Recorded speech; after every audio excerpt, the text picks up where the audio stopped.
말기 췌장암입니다. 예상 생존 기간은 6개월 정도로 보입니다. 의사의 차갑고 건조한 목소리. 68세 한영철의 손에 쥐어진 진단서가 바들바들 떨렸습니다. 6개월. 고작 6개월이라고요? 68년을 살아온 인생이 고작 반년 만에 끝난다니. 그날 밤 새벽 4시였습니다. 목이 말라 물을 마시러 나온 영철. 거실 구석 어둠 속에서 누군가의 목소리가 들려왔습니다. 아내 명숙이었죠. 전화기 너머 누군가와 속삭이는 명숙.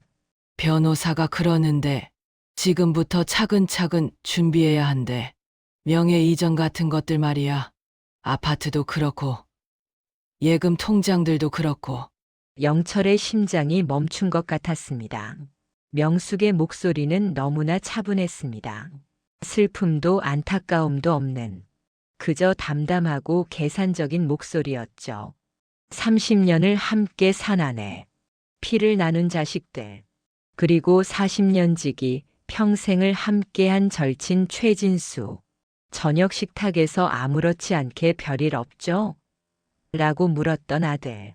결혼 자금 이야기를 하며 환하게 웃던 딸.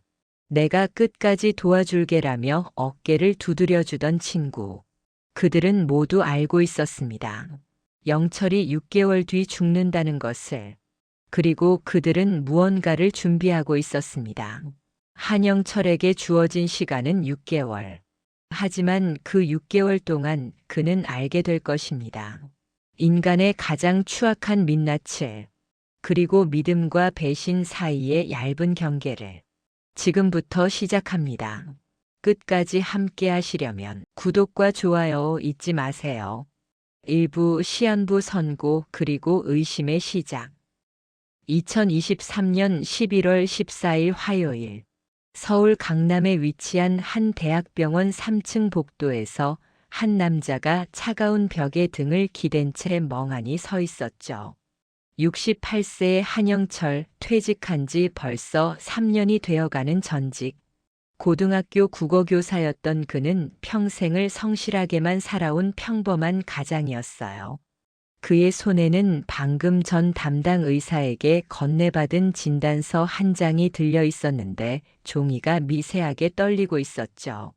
손이 떨리는 건지 아니면 종이 자체가 떨리는 건지 구분할 수 없을 정도였어요. 말기 췌장암. 예상 생존 기간 6개월. 진단서에 적힌 글자들은 분명히 한글로 쓰여 있었지만 영철의 눈에는 제대로 들어오지 않았어요. 아니, 정확히 말하면 눈에는 들어왔지만 머리로는 받아들여지지 않는다는 표현이 맞겠죠.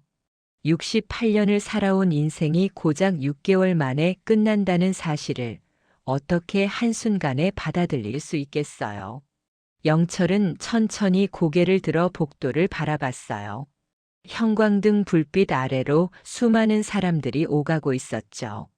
환자복을 입고 링거 거치대를 끌며 천천히 걷는 노인, 휠체어를 밀며 조심스럽게 이동하는 보호자, 차트를 들고 분주하게 움직이는 의료진들, 복도 한쪽 벤치에 앉아 지친 표정으로 커피를 마시는 중년 여성까지 모두가 각자의 시간 속에서 각자의 삶을 살아가고 있었어요. 그런데 영철에게 주어진 시간은 이제 겨우 6개월밖에 남지 않았다는 거죠. 반년이라는 시간, 180일이라는 짧은 기간 안에 그는 무엇을 정리하고 무엇을 남기고 어떻게 가족들에게 이별을 고해야 하는 걸까요? 영철의 머릿속은 온통 혼란스러웠어요. 방금 전까지만 해도 그는 평범한 노후를 보낼 계획이었거든요. 퇴직금과 연금으로 명숙과 함께 조용히 여생을 보내고 딸 수진이의 결혼식을 축복해주고 아들 준호가 승진하는 모습을 지켜보고 언젠가는 손주들도 보면서 할아버지 역할을 하는 그런 평범하고 소박한 노년을 꿈꿨었죠. 하지만 이제 그 모든 계획이 물거품이 되어버렸어요. 영철아. 등 뒤에서 익숙한 목소리가 들려왔어요.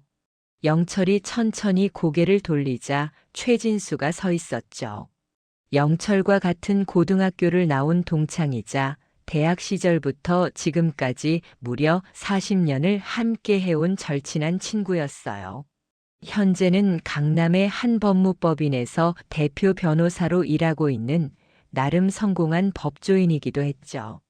키가 크고 반백의 머리를 단정하게 빗어 넘긴 진수는 언제나 깔끔한 정장 차림이었는데 오늘도 어김없이 네이비색 정장에 흰 셔츠 그리고 은색 넥타이를 메고 있었어요. 영철이 집안에 크고 작은 법률 문제가 생길 때마다 무료로 상담을 해주고 때로는 직접 나서서 해결해주기도 했던 고마운 친구였죠. 진수야. 영철의 목소리가 갈라지듯 떨렸어요. 진수는 영철의 어깨에 손을 올리며 말했죠. 의사 선생님한테 다 들었어. 많이 힘들겠다, 영철아. 진수의 얼굴에는 걱정과 안타까움이 가득 차 있었어요. 눈썹은 아래로 처져 있었고 입술은 굳게 다물어져 있었으며 눈가에는 약간의 붉은 기운마저 돌고 있었죠. 적어도 겉으로 보기에는 정말로 오랜 친구의 불행을 진심으로 슬퍼하는 것처럼 보였어요. 하지만 그의 눈 깊은 곳, 영철이 미처 알아채지 못하는 그 어둠 속에는 전혀 다른 감정이 숨어 있었어요. 안도감이요. 아니, 그보다 훨씬 더 냉정하고 계산적인 무언가가 도사리고 있었죠. 오랜 시간 기다려온 기회가 드디어 왔다는 듯한 그런 종류의 감정이었어요. 하지만 영철은 그걸 전혀 몰랐죠.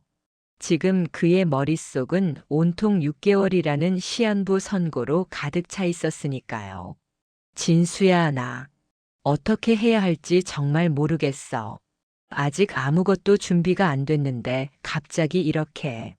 영철의 목소리는 점점 더 작아졌고 말끝은 흐려져 들리지 않을 정도였어요. 진수는 영철의 등을 토닥이며 차분한 목소리로 말했죠. 일단 너무 놀라지 마. 그리고 남은 시간 동안 가족들이랑 좋은 추억 많이 만들어. 법적으로 정리해야 할 것들은 내가 다 도와줄 테니까 걱정하지 마. 법적으로 정리해야 할 것들. 영철이 고개를 들어 진수를 바라봤어요. 응. 유언장 작성이나 재산 정리 같은 거 말이야. 미리미리 해두는 게 좋아. 나중에 가족들한테 부담 주지 않으려면 말이지. 내가 전문가니까 걱정하지 말고 나한테 맡겨. 진수의 말투는 여전히 친절했고 배려로 가득 차 있는 것처럼 들렸어요. 하지만 그 부드러운 말투 이면에는 이미 치밀하게 짜여진 각본이 존재하고 있었죠. 명예 이전, 재산 분할, 상속세 절감 방법, 심지어는 장례 절차까지 모든 것이 이미 계획되어 있었어요. 그리고 그 계획의 중심에는 영철의 가족들이 있었죠. 명숙, 준호, 수진이 그들 모두가 이미 진수와 함께 영철이 모르는 무언가를 준비하고 있었어요.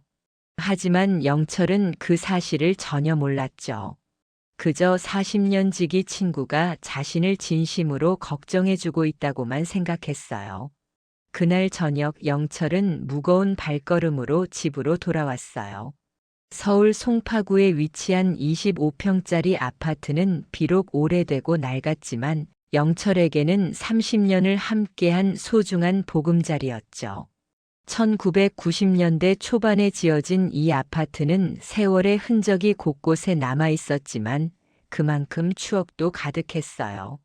아이들이 어렸을 때 거실 벽에 크레용으로 그린 낙서 흔적, 준호가 초등학교 때 발로 찬 축구공에 움푹 패인 방문, 수진이가 중학생 때 친구들과 놀다가 깨트린 거실 화분 자리까지 모든 것이 가족의 역사였죠. 현관문을 열자마자 익숙한 냄새가 코끝을 스쳤어요. 아내 명숙이 저녁 준비를 하며 끓이고 있는 된장찌개 냄새였는데 평소 같았으면 구수하고 따뜻하게 느껴졌을 그 냄새가 오늘따라 코를 자극하며 메스꺼움을 불러일으켰어요. 거실에서는 아들 준호가 소파에 앉아 노트북을 들여다보고 있었죠. 34세의 준호는 중견 IT 기업에 다니는 평범한 직장인이었는데 요즘 들어 집에 일찍 들어오는 날이 많았어요. 회사 일이 줄어든 건지 아니면 다른 이유가 있는 건지 영철은 정확히 알지 못했죠. 딸 수진이는 자기 방 안에서 전화 통화를 하는 목소리가 들렸어요. 30세의 수진이는 몇 달 뒤 결혼을 앞두고 있는 예비 신부였는데 요즘 결혼 준비 때문에 정신없이 바쁜 나날을 보내고 있었죠. 영철은 현관에 그대로 서서 한참 동안 거실 풍경을 바라봤어요. 소파에 앉아 노트북을 보는 아들의 뒷모습, 부엌에서 설거지하는 소리를 내는 아내의 실루엣, 방 안에서 웃으며 통화하는 딸의 목소리까지 모든 것이 너무나도 평범하고 일상적인 풍경이었어요. 하지만 6개월 뒤에는 이 평화로운 일상 속에 영철이라는 존재가 사라진다는 사실이 도무지 믿기지 않았죠.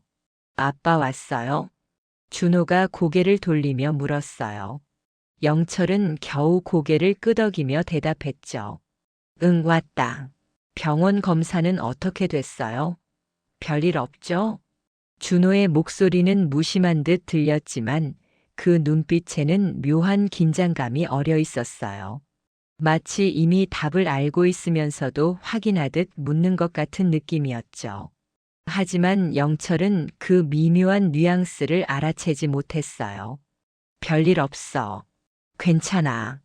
영철은 거짓말을 했어요. 어떻게 말해야 할지 몰랐고 무엇보다 아직 받아들이지 못한 현실을 입 밖으로 꺼낼 용기가 나지 않았거든요. 준호는 더 이상 묻지 않고 다시 노트북 화면으로 시선을 돌렸어요. 그 모습이 영철에게는 조금 이상하게 느껴졌지만 그냥 넘어갔죠. 평소에도 준호는 말이 많은 편이 아니었으니까요. 저녁 식사 시간이 되었어요. 네 식구가 작은 밥상을 마주하고 앉았는데 명숙이 정성스럽게 차려놓은 반찬들이 상위에 가득했어요. 된장찌개, 고등어 구이, 시금치 나물, 김치, 계란찜까지 평소 영철이 좋아하는 반찬들이었죠. 하지만 영철은 숟가락을 들었다 놓았다를 반복할 뿐 제대로 밥을 뜨지 못했어요.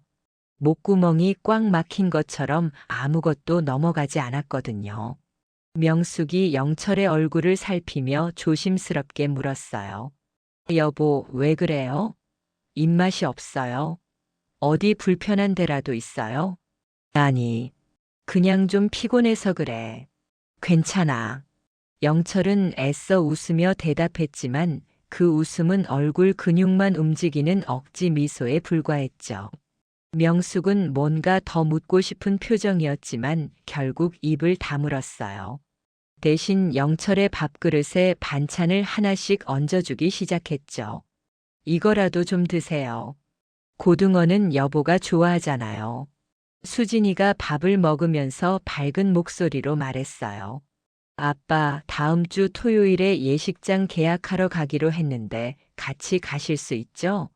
엄마도 같이 가야 하고요. 응, 그래. 갈 수 있어. 계약금이 500만 원 정도 필요한데요. 그거랑 예단 비용도 준비해야 하고 혼수 물품들도 사야 해서 돈이 좀 많이 들어갈 것 같아요. 괜찮으시죠? 수진이의 말에 영철은 고개를 끄덕였지만 가슴 한쪽이 저며왔어요. 딸의 결혼식이요. 몇 달 뒤면 수진이는 아름다운 웨딩드레스를 입고 버질로드를 걷게 되겠죠. 하지만 그 옆에서 딸의 손을 잡고 함께 걸어줄 아버지는 6개월 뒤면 이 세상에 없을 거예요.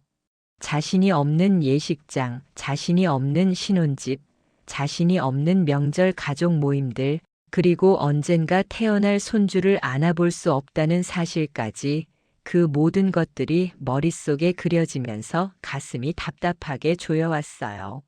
아빠, 괜찮으세요? 얼굴이 안 좋은데. 수진이가 걱정스러운 표정으로 물었어요. 응, 괜찮아. 그냥. 딸 결혼한다니까 감격스러워서 그래. 영철은 또다시 거짓말을 했어요. 수진이는 아버지의 말에 환하게 웃으며 말했죠. 아이고, 우리 아빠 감성적이시네. 아직 결혼식까지 시간 많이 남았는데요. 하지만 영철에게는 시간이 남아있지 않았어요. 식사를 마치고 영철은 방으로 들어갔어요. 침대에 누웠지만 잠이 오지 않았죠. 천장에 작은 금 하나를 멍하니 바라보면서 오늘 하루 있었던 일들이 주마등처럼 스쳐 지나갔어요. 진단서를 받던 순간 진수가 어깨를 두드리던 손길, 집에 돌아와 가족들을 봤던 순간 저녁 식탁에 앉아있던 풍경까지 모든 것이 너무나도 비현실적으로 느껴졌어요. 시계 초침 소리만 방 안에 울렸어요. 똑, 딱, 똑, 딱. 시간이 흘러가고 있었어요. 영철에게 주어진 시간이 조금씩 사라지고 있었죠. 새벽 4시였어요. 영철은 여전히 잠들지 못하고 뒤척이고 있었어요. 입안이 바싹 말랐고 목이 타들어가는 것 같았죠. 물 한 잔이 절실했어요. 침대에서 조심스럽게 일어나 문을 천천히 열었어요. 삐걱. 문이 작은 소리를 냈지만 다행히 명숙은 깊은 잠에 빠져 있는 것 같았어요. 복도는 어두웠고 고요했어요. 영철은 조심스럽게 거실 쪽으로 걸어갔죠. 부엌으로 가려는데 거실 한쪽에서 희미한 불빛이 보였어요. 그리고 작은 목소리가 들렸어요. 명숙의 목소리였어요. 전화 통화를 하고 있었죠. 새벽 4시예요.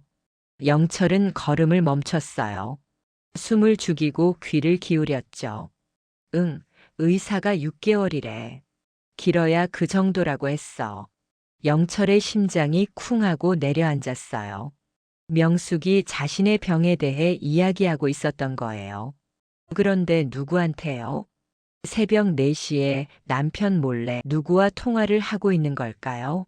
그 변호사가 그러는데 지금부터 차근차근 준비해야 한대. 명예 이전 같은 것들 말이야. 아파트도 그렇고 예금 통장들도 그렇고. 영철의 온몸이 얼어붙었어요. 명예 이전이요? 예금 통장들이요? 애들도 다 알아. 어제 셋이서 따로 만나서 얘기했어. 준호 말로는 아빠 명의로 된 게 생각보다 많대. 퇴직금이랑 연금 수령 계좌, 아파트 명예, 그리고 적금 통장 몇 개. 영철은 숨이 막히는 것 같았어요. 애들도 안다고요? 어제 셋이서 만났다고요? 그럼 오늘 저녁 식탁에서 아무렇지 않게 밥을 먹으며 결혼 이야기를 하던 수진이도 노트북을 보면서 무심하게 별일 없죠? 라고 물었던 준호도 모두 다 알고 있었다는 거예요. 자신이 6개월밖에 살지 못한다는 사실을요? 그래, 수진이 결혼 자금도 미리 빼둬야 하고 준호한테는 전세 자금 명목으로 넘겨주고 상속세 때문에 미리미리 처리하는 게 낫다고 진수가 그러더라고. 명숙의 목소리는 차분했어요. 슬픔도 안타까움도 걱정도 없는 그저 담담하고 계산적인 목소리였죠. 마치 사업 계약서를 검토하듯 장을 보러 가기 전 쇼핑 목록을 정리하듯 그렇게 무덤덤한 어조였어요. 영철은 그 자리에 박힌 것처럼 움직일 수가 없었어요. 다리가 후들거렸고 손끝이 차갑게 식어갔어요. 그래, 알았어. 내일 다시 통화하자. 응, 잘 자. 명숙이 통화를 끊는 소리가 들렸어요. 영철은 재빨리 복도 쪽으로 몸을 숨겼어요. 심장이 터질 것처럼 빠르게 뛰고 있었죠. 명숙이 거실을 지나 방으로 들어가는 발소리가 들렸어요. 영철은 한참을 그 자리에 서 있었어요. 어둠 속에서 혼자 믿을 수 없는 현실을 받아들이려 애쓰면서요. 아내가 자신의 죽음을 계산하고 있었어요. 아이들도 함께요. 그리고 40년 지기 친구 진수까지요. 모두가 영철의 죽음을 전제로 재산 분배를 논의하고 있었던 거예요. 영철은 천천히 방으로 돌아왔어요. 침대에 누웠지만 이제 잠은 완전히 달아나 버렸죠. 눈을 감았다 떴다를 반복하면서 머릿속에서는 수없이 많은 생각들이 소용돌이쳤어요. 가족이요. 평생을 위해 살았던 가족이요. 30년을 함께 산 아내, 피를 나눈 자식들이요. 그들이 자신의 죽음을 기다리고 있었던 거예요. 아니, 어쩌면 기다리는 것이 아니라 준비하고 있었던 건지도 몰라요. 영철의 눈에서 뜨거운 것이 흘러내렸어요. 분노인지 슬픔인지 배신감인지 알 수 없었어요. 아마도 그 모든 감정이 뒤섞인 것이었겠죠. 이부 숨겨진 진실을 찾아서. 다음 날 아침이 밝았어요. 영철은 거의 한숨도 자지 못한 채 침대에서 일어났죠. 거울을 보니 눈 밑에 다크서클이 짙게 내려앉아 있었고 얼굴은 창백했어요. 하지만 눈빛만큼은 어제와 달랐죠. 어제까지만 해도 절망과 두려움으로 가득했던 눈빛이 이제는 무언가 다른 감정으로 채워져 있었어요. 의심이요. 그리고 확인하고 싶은 욕구요. 영철은 세면대 앞에 서서 찬물로 얼굴을 씻었어요. 차가운 물이 얼굴을 타고 흐르면서 정신이 조금 들었죠. 진정해, 한영철. 어쩌면 내가 잘못 들었을 수도 있어. 새벽에 반쯤 잠든 상태에서 들은 거니까 착각일 수도 있어. 영철은 스스로에게 그렇게 말했지만 마음 한구석에서는 이미 알고 있었어요. 착각이 아니라는 것을요. 명숙이 했던 말들은 너무나 명확했고 구체적이었거든요. 거실로 나가자 명숙이 아침 식사 준비를 하고 있었어요. 일어났어요? 어젯밤에 잠은 잘 잤어요? 명숙의 목소리는 평소와 다름없이 부드러웠어요. 마치 새벽 4시에 누군가와 남편의 재산 분배에 대해 통화했던 사람이 아닌 것처럼요. 응, 그냥 그랬어. 영철은 짧게 대답하고 식탁에 앉았어요. 명숙이 차려준 아침 식사는 간단했지만 정갈했어요. 된장찌개, 김치, 계란말이, 그리고 따뜻한 밥이요. 하지만 영철은 숟가락을 들 수가 없었어요. 명숙을 바라보는 것만으로도 가슴이 답답했거든요. 왜 그래요? 입맛이 없어요? 병원에서 검사 받았으니까 몸이 좀 피곤한가 봐요. 그래도 조금이라도 먹어야 해요. 명숙의 배려 섞인 말들이 이제는 위선적으로 들렸어요.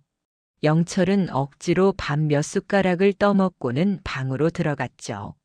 휴대폰을 꺼내 들고 한참을 망설이다가 결국 진수에게 전화를 걸었어요. 신호음이 3번 울린 후 진수가 받았죠. 영철아, 아침부터 무슨 일이야? 진수야. 오늘 시간 좀 있어? 만나서 얘기 좀 하고 싶은데. 그래? 무슨 일인데?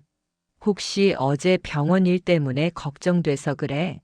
진수의 목소리는 여전히 친절했고 걱정으로 가득 차 있는 것처럼 들렸어요. 응.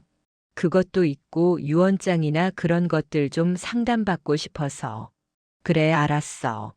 오늘 오전 11시쯤 내 사무실로 올래? 점심 같이 먹으면서 천천히 얘기하자. 그래, 고마워. 전화를 끊고 영철은 한숨을 내쉬었어요. 진수를 만나야 했어요. 어젯밤 명숙의 통화 내용이 사실인지 정말로 자신의 가족들이 자신 몰래 재산 분배를 논의하고 있는 건지 확인해야 했거든요. 오전 10시 30분 영철은 집을 나섰어요. 명숙에게는 그냥 친구 만나러 간다고만 말했죠.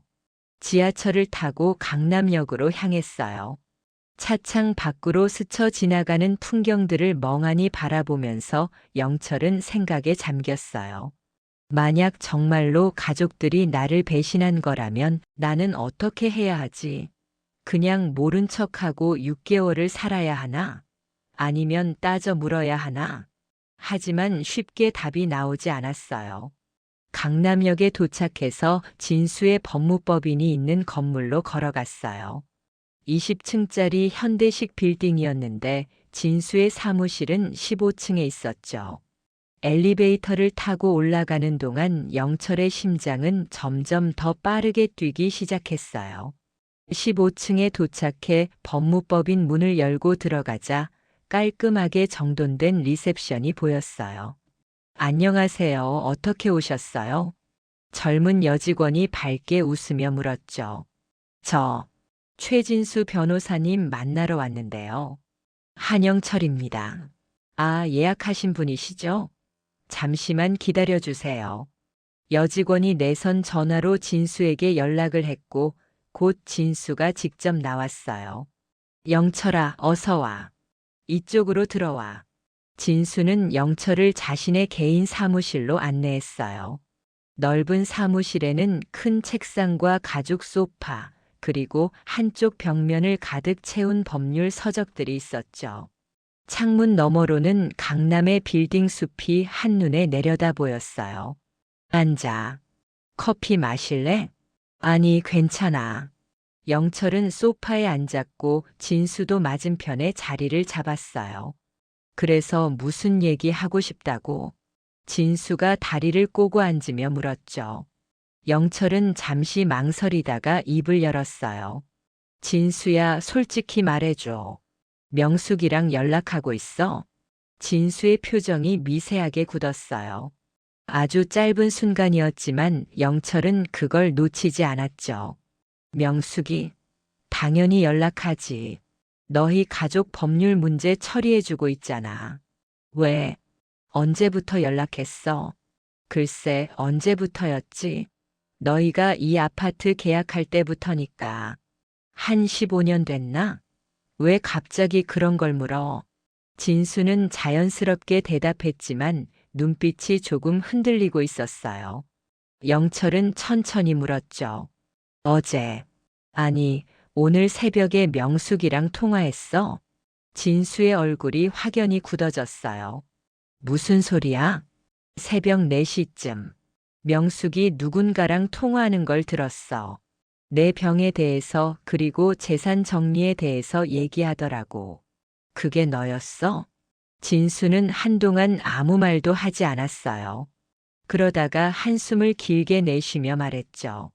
영철아, 오해하지 마. 명숙이한테 전화한 건 맞아.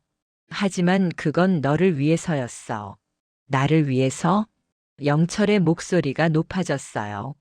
내가 6개월밖에 못 산다는 걸 알고 내 재산을 어떻게 나눌지 미리 계획하는 게 나를 위한 거야. 영철아, 진정해. 얘기 좀 들어봐. 진수가 손을 내저으며 말했어요. 명숙이가 나한테 먼저 연락했어. 어제 저녁에.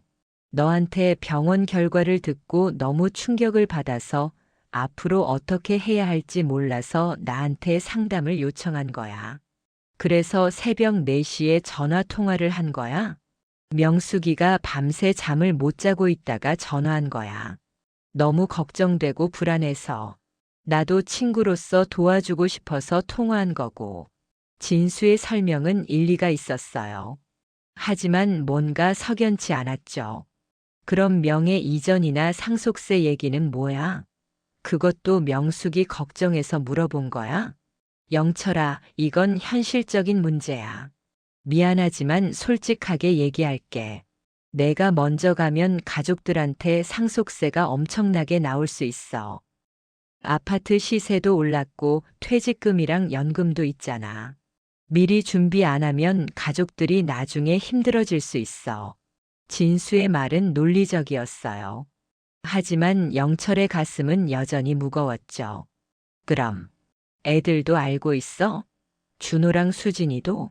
진수가 잠시 침묵하더니 고개를 끄덕였어요. 응. 명숙이가 어제 저녁에 애들한테 얘기했대. 숨길 수 없는 일이잖아. 영철의 머릿속이 복잡해졌어요. 어쩌면 진수의 말이 맞을 수도 있었어요. 가족들이 충격을 받아서 앞으로를 걱정해서 현실적인 준비를 하려는 거일 수도 있었죠. 하지만 새벽 4시에 들었던 명숙의 목소리는요. 그 차분하고 계산적이던 어조는요. 진수야, 솔직하게 물어볼게. 너 지금 나한테 거짓말하고 있는 거 아니야? 영철이 진수의 눈을 똑바로 바라보며 물었어요. 진수는 잠시 눈을 피했다가 다시 영철을 바라봤죠. 영철아, 우리 40년 친구잖아. 내가 너한테 왜 거짓말을 하겠어? 나는 정말로 너와 내 가족을 위해서 도와주려는 거야. 하지만 그 눈빛에서 영철은 뭔가 다른 것을 느꼈어요. 죄책감이요. 아니면 감추고 있는 무언가요. 진수야, 내가 부탁 하나만 할게. 뭔데? 명숙이나 애들이 나한테 직접 말하기 전까지는 내가 먼저 연락하지 마. 이건 우리 가족 문제니까 가족끼리 먼저 얘기해야 할 것 같아. 진수가 고개를 끄덕였어요. 알았어. 내가 그렇게 원한다면 그렇게 할게. 영철은 자리에서 일어났어요. 나 먼저 갈게. 점심은 다음에 먹자. 영철아, 기분 나쁘게 생각하지 마. 나는 정말 알아. 고마워. 영철은 진수의 말을 끊고 사무실을 나왔어요. 엘리베이터를 타고 내려오는 동안 영철의 머릿속은 더욱 복잡해졌죠. 진수의 설명이 사실일까요? 아니면 뭔가 숨기고 있는 걸까요? 1층 로비에 도착해 건물 밖으로 나왔어요. 차가운 11월의 바람이 얼굴을 스쳤죠. 영철은 거리를 천천히 걸으면서 생각했어요. 확실한 증거가 필요해. 내 눈으로 직접 확인해야 해. 그때 영철의 머릿속에 한 가지 생각이 떠올랐어요. 집에 있는 명숙의 휴대폰이요. 명숙은 평소에 휴대폰을 거실 소파나 부엌 식탁 위에 아무렇게나 두는 습관이 있었어요. 비밀번호도 영철이 알고 있었죠.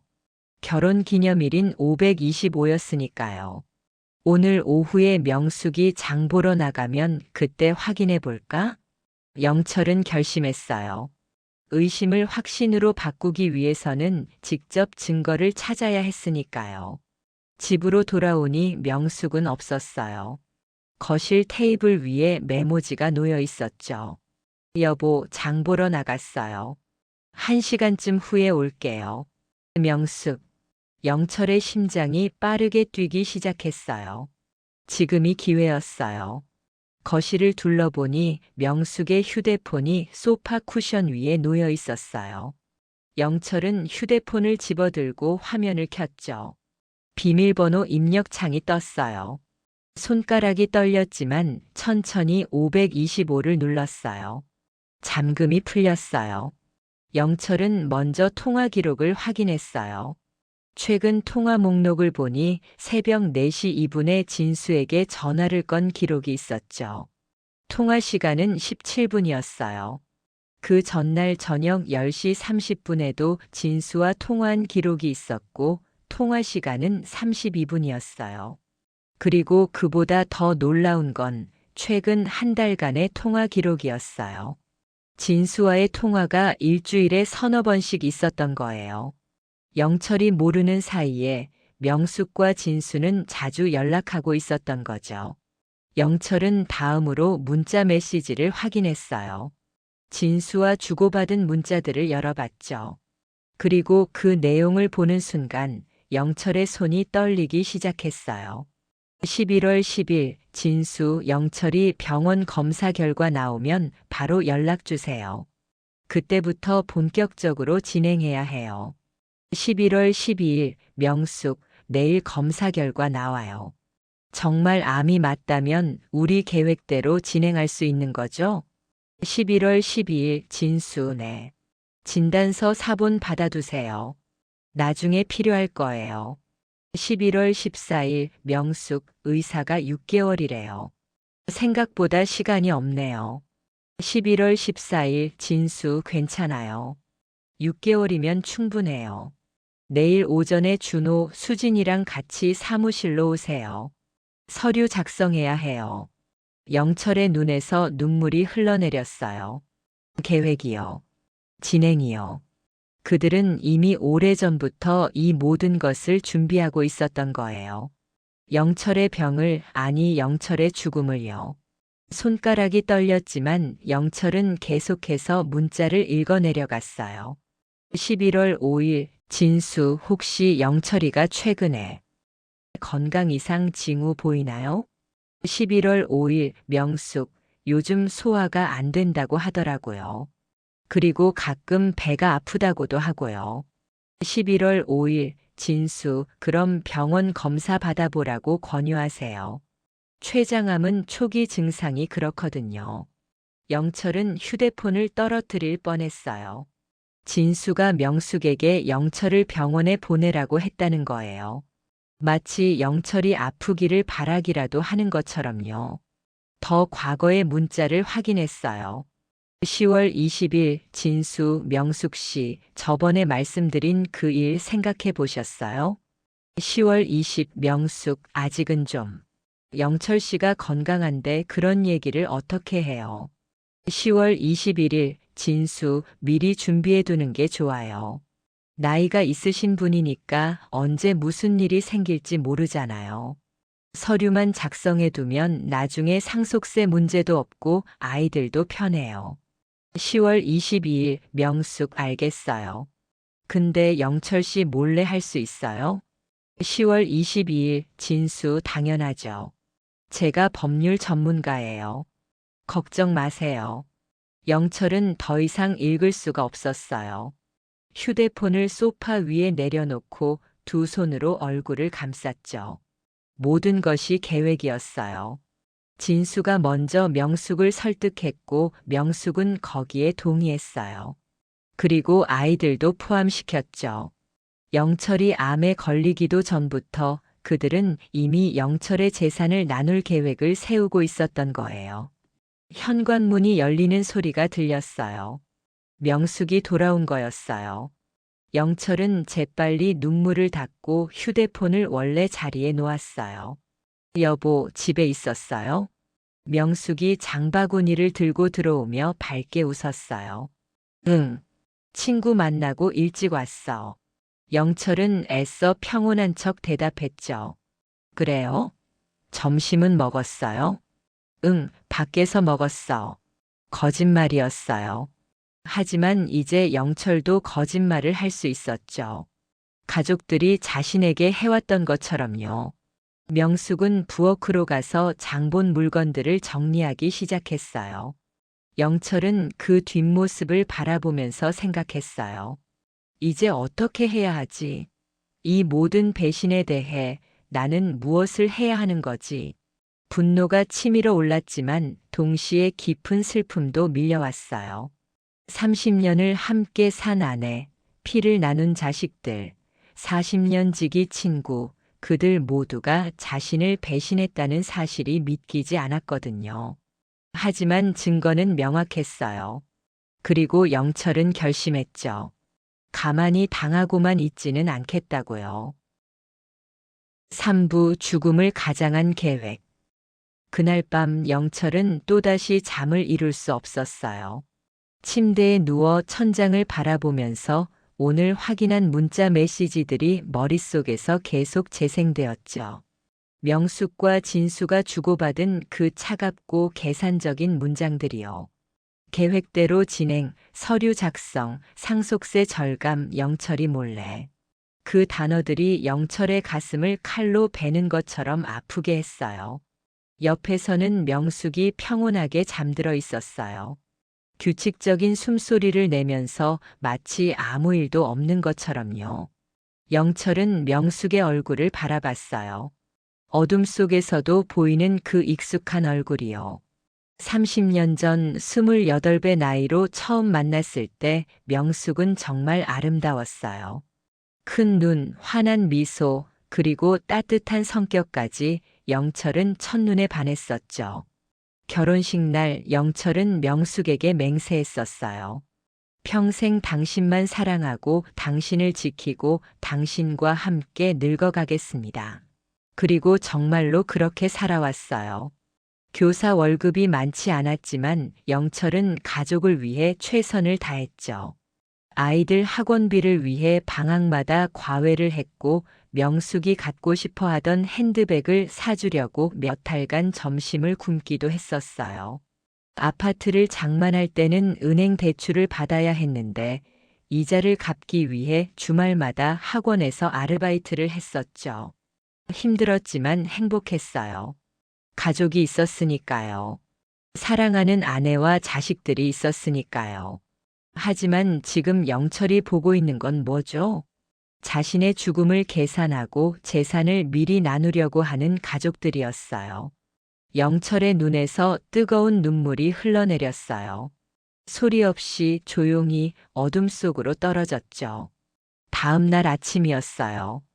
영철은 일찍 일어나 동네 도서관으로 갔어요. 집에서는 집중할 수 없었거든요. 도서관 컴퓨터실에 앉아서 영철은 검색을 시작했어요. 상속법, 재산명의 이전, 유언장 작성, 상속세 절감 방법. 화면에 뜨는 수많은 정보들을 읽으면서 영철은 조금씩 이해하기 시작했어요. 진수와 명숙이 무엇을 계획하고 있는지를요. 그들은 영철이 살아있는 동안 재산을 미리 가족들 명의로 옮기려고 했던 거예요. 그렇게 하면 나중에 상속세를 내지 않아도 되고 절차도 간단하니까요. 하지만 문제는 명의를 옮기려면 영철의 동의가 필요하다는 거였어요. 그래서 그들은 영철이 시한부 선고를 받기를 기다렸던 거죠. 죽음을 앞둔 사람은 가족을 위해 기꺼이 재산을 넘겨줄 테니까요.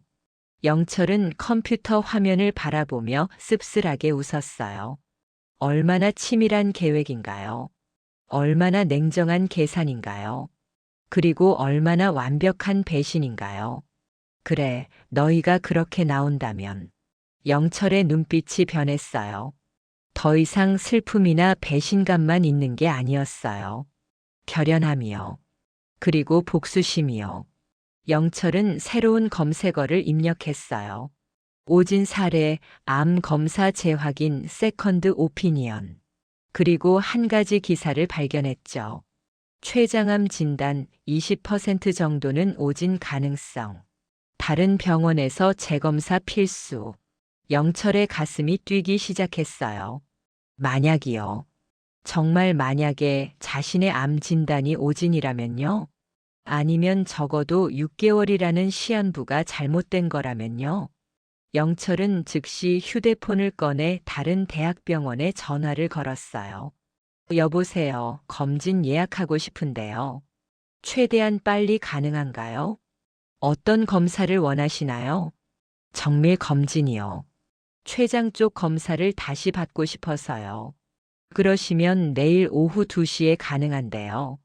괜찮으세요? 네, 감사합니다. 예약을 마치고 영철은 한숨을 내쉬었어요. 일단 첫 번째 단계는 자신의 건강 상태를 정확히 파악하는 거였어요.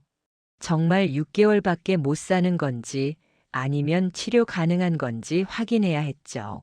그리고 두 번째 단계는요. 영철은 노트를 꺼내 펜을 들었어요.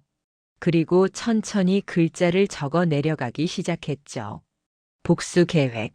영철은 자신도 놀랄 만큼 침착하게 계획을 세워나갔어요. 만약 자신이 정말로 죽을 운명이라면 죽기 전에 진실을 밝히고 복수를 완성할 거예요. 하지만 만약 살 수 있다면요? 그렇다면 더 완벽한 복수가 가능하겠죠.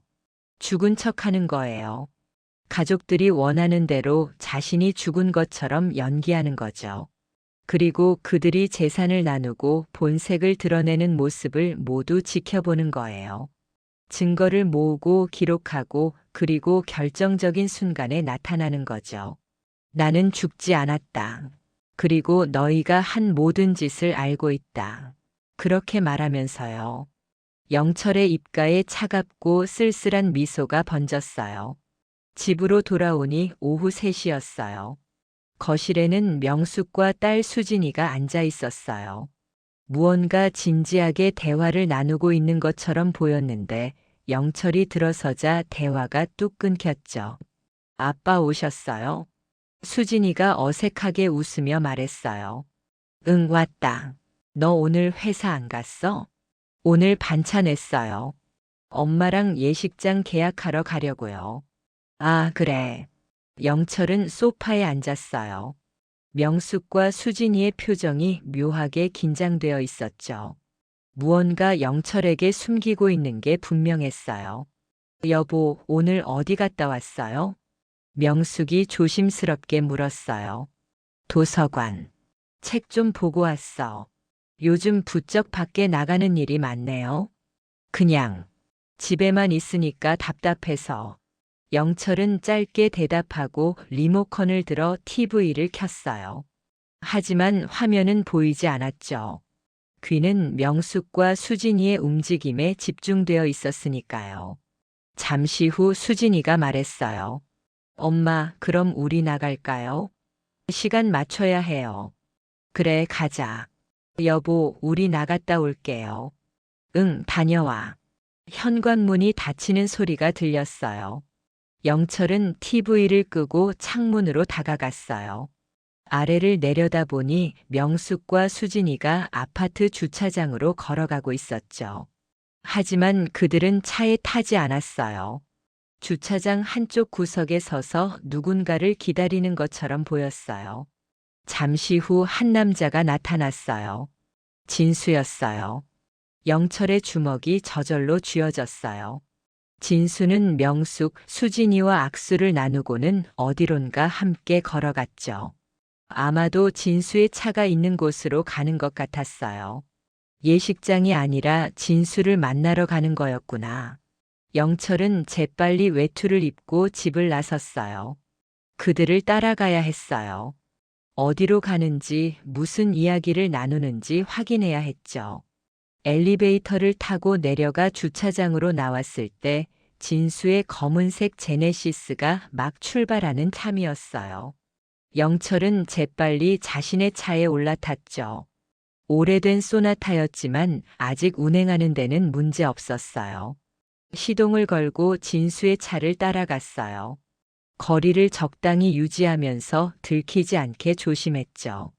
진수의 차는 강남 방향으로 향했어요.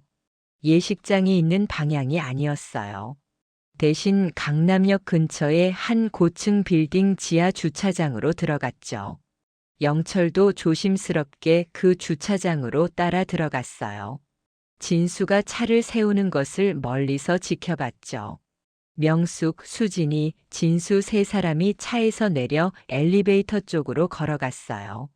영철은 차 안에서 그들이 사라지는 것을 지켜본 후 조심스럽게 차에서 내렸어요. 엘리베이터 층수 표시를 보니 15층에서 멈췄어요. 진수의 법무법인이 있는 층이었죠. 영철도 다른 엘리베이터를 타고 15층으로 올라갔어요. 엘리베이터 문이 열리자 복도가 보였어요. 진수의 법무법인 입구가 저 앞에 있었죠. 영철은 복도 한쪽 구석에 몸을 숨기고 지켜봤어요. 잠시 후 법무법인 문이 열리면서 젊은 여직원이 나왔어요. 점심시간이 지나서인지 직원들이 하나둘 외출하는 것 같았어요. 영철은 기회를 놓치지 않았어요. 직원들이 엘리베이터를 타고 내려가자 재빨리 법무법인 쪽으로 다가갔죠. 리셉션은 비어 있었어요. 영철은 조심스럽게 안으로 들어갔어요. 복도를 따라 걸으면서 진수의 개인 사무실을 찾았죠. 목소리가 들렸어요. 진수의 사무실에서요. 영철은 문 앞에 조심스럽게 다가가 귀를 기울였어요. 그래서 이 서류에 서명만 하시면 됩니다. 아파트 명의를 명숙 씨 앞으로 이전하는 거고요. 진수의 목소리였어요. 그런데 남편 동의 없이 가능한 거예요? 명숙의 목소리가 들렸죠. 지금은 안 되죠. 하지만 영철 씨가 시한부 선고를 받았으니까 조만간 본인이 직접 서명할 겁니다. 그때를 대비해서 미리 서류를 준비해 두는 거예요. 아빠가 정말 서명할까요? 수진이의 목소리였어요. 당연하죠. 죽음을 앞둔 사람은 가족을 위해 뭐든지 해요. 제가 몇십 년 이 일 했는데 다 똑같아요. 진수의 목소리는 냉정했어요. 그리고 준호는 언제 오기로 했죠? 아들은 퇴근하고 저녁 7시쯤 온대요. 그때 통장 정리 관련 서류도 같이 보려고요. 명숙이 대답했어요. 영철은 문 밖에서 주먹을 쥐었어요. 손톱이 손바닥에 파고들어 아팠지만 그 고통은 가슴의 아픔에 비하면 아무것도 아니었어요. 참, 그리고 이건 유언장 초안이에요. 영철 씨가 서명하면 법적 효력이 생기는 거죠. 내용 확인해 보세요. 서류 넘기는 소리가 들렸어요. 본인 한영철은 정신이 온전한 상태에서 다음과 같이 유언합니다. 송파구 소재 아파트는 배우자 박명숙에게 퇴직금 및 예금은 자녀들에게 균등 분배. 이렇게 쓰여 있네요. 수진이가 소리내어 읽었어요. 네, 이렇게 명확하게 해두면 나중에 분쟁 소지가 없어요. 근데 변호사님, 아빠가 정말 6개월밖에 못 사는 게 확실한 거죠? 명숙의 질문에 영철의 심장이 멎는 것 같았어요. 병원 진단서가 그렇게 나왔잖아요. 말기 췌장암은 거의 살 가망이 없어요. 저도 안타깝지만 이게 현실이에요. 그럼 장례는 어떻게 준비해야 하죠? 수진이가 물었어요. 그건 나중에 천천히 상의하시면 돼요. 지금은 일단 재산 정리가 우선이죠. 영철은 더 이상 들을 수가 없었어요. 몸을 돌려 조용히 복도를 빠져나왔어요. 엘리베이터를 타고 내려오는 동안 영철의 눈에서 눈물이 흘렀어요. 하지만 동시에 무언가 단단한 결심이 서고 있었죠. 좋아. 너희가 원하는 대로 해줄게. 내가 죽는 척 해줄게. 그리고 너희가 어떤 인간들인지 세상에 낱낱이 보여줄 거야. 주차장에 도착해 차에 올라탄 영철은 백미러로 자신의 얼굴을 바라봤어요. 눈물로 얼룩진 얼굴이었지만 눈빛만큼은 어느 때보다 또렷했죠. 영철은 시동을 걸고 병원으로 향했어요. 내일 재검사를 받기로 했지만 오늘 당장 응급실이라도 가서 다른 의사의 소견을 들어야 했어요. 자신이 정말로 죽을 운명인지 아니면 살 수 있는지 확인해야 했죠. 그리고 만약 살 수 있다면요. 그렇다면 이제부터 시작이에요. 세상에서 가장 차갑고 완벽한 복수가 시작되는 거죠. 사부 그리고 새로운 진실. 서울대학교 병원 응급실이었어요. 영철은 접수를 마치고 대기실에 앉아 있었죠. 주변에는 여러 환자들이 있었어요. 다친 손을 감싸 쥔 젊은 남자, 기침을 심하게 하는 노인, 배를 움켜쥐고 신음하는 여성까지 모두가 각자의 고통을 안고 있었어요. 하지만 영철의 고통은 육체적인 게 아니었죠. 마음의 고통이었어요. 한영철 환자분, 진료실로 들어오세요. 간호사의 호출에 영철은 자리에서 일어났어요. 진료실 문을 열고 들어가니 50대 중반으로 보이는 여의사가 앉아 있었어요. 어떻게 오셨어요? 저 며칠 전에 다른 병원에서 췌장암 진단을 받았는데요. 세컨드 오피니언을 받고 싶어서 왔습니다. 영철이 가방에서 진단서와 검사 결과지를 꺼내 건넸어요. 의사는 천천히 서류들을 살펴봤어요. CT 사진도 자세히 들여다보면서 고개를 갸우뚱거렸죠.